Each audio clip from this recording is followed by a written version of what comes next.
Hello Aries, Sun Rising and Venus Signs. Kamusta kayo? Sana po'y nasa mabuti kayong kalagayan. Welcome back po sa Star Tarot. Kung bago kayo rito, welcome din kayo. Thank you for your support. I truly appreciate it. God bless you all, Aries. Una mensahe ninyo for today ay Three of Pentacles. Ayan, this is a call to action. No? Aries, kasi maaring may mga opportunity na nandiyan dyan, ano, para makatulong sa inyo doon sa kung ano man ang mga gusto ninyong gawin, no? Makatulong sa inyo para ma-carry out ninyo yung mga mission ninyo or kung ano man yung um, mga gusto ninyong mangyari, no? Para ma-fulfill ninyo ang mga yun. So, what else? We have Nine of Cups. Wow, Aries. Nine of Cups. This is really beautiful energy kasi maraming biyaya ang paparating sa inyo sa ngayon. And this could be biyaya na yun ang kailangan ninyo or yun yung gusto ninyo. Yun ang pinagdadasal ninyo. So, this could be answered prayers talaga, no? Aries, at multiple blessings ito. Hindi lang ito isang bagay, hindi lang ito isang biyaya, no, na paparating, but this could be multiple at napakaganda, no? Kasama na diyan yung wishes ninyo, no, na maaaring mag-come to fruition kasi Nine of Cups is also a wish fulfillment energy. Kaya this is a time for blessings, this is a time for abundance and prosperity, this is also a time for falling in love. Napakasaya nyo lang. We have 10 of Pentacles. Ayan, so this is another blessing, no, kasi merong mga kaperahang dadating dito because this is also a wealth energy. This is a prosperous and abundant energy as well. So, maaring ang iba sa inyo rito makakatanggap ng marami pang pera, and that could come from various sources, no? Nakaperahang yan, Aries. Possible din na ang iba sa inyo rito ay nakapag-ipon na or marami na kayong ipon, marami na kayong perang naitabi, no, for the future. Pwedeng ganun ang ganap dyan. Pwede rin, Aries, na ang iba sa inyo rito, masasabi nyo na siguro na ngayon, financially stable na kayo and masasabi nyo na nakapag-ipon na talaga kayo for your financial future, no, na kaya nyo nang suportahan yung sarili ninyo for the long term and also your whole family, no? So, good luck sa'yo. We have Four of Pentacles. Ayan, control, no? Take control of your money, take control of your finances, yung in and out of your money, pag-aralan ninyong mabuti, yung gano'n, ano? Kasi baka mayroong mga imbalances din dito sa pagmamanage ninyo ng inyong pera.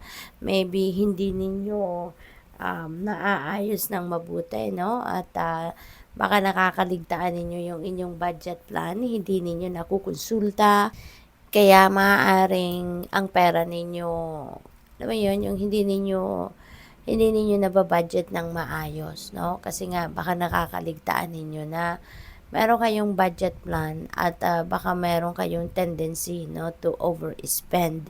Kaya baka ma-compromise, no, yung inyong savings, yung mga ganon, no?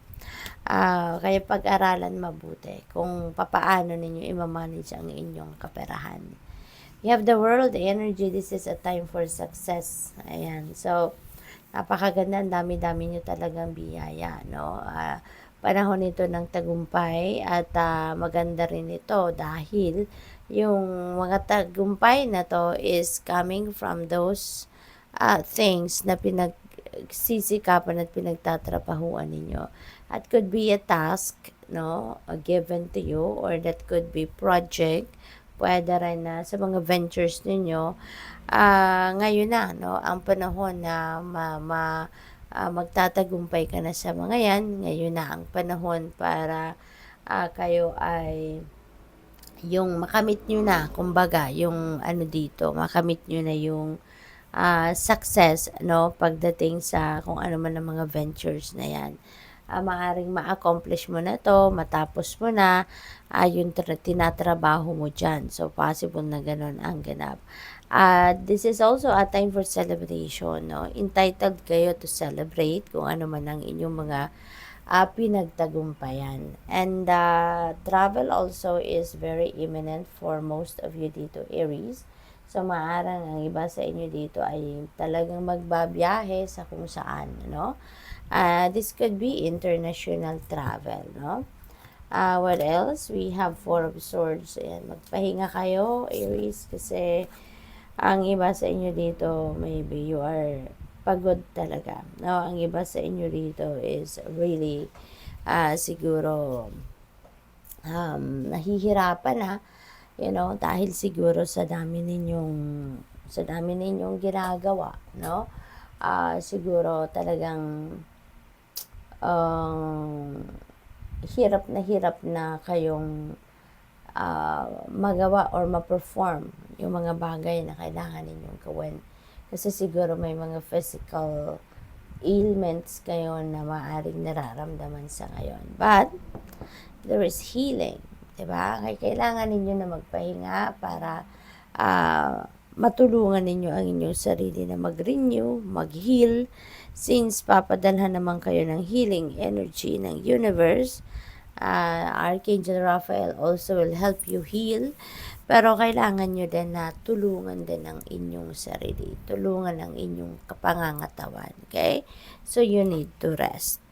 Hermit energy is about solitude, it's about reflection, it's about contemplation. Kaya now is the time that you also need to step back a little talaga sa kung ano ang inyong mga pinagkakaabalahan para magkaroon kayo ng panahon para magmuni-muni, magnilay-nilay, and reflect upon your priorities, reflect upon your plans, no? Reflect upon kung ano na ang mga dapat ninyong gawan at this time, okay?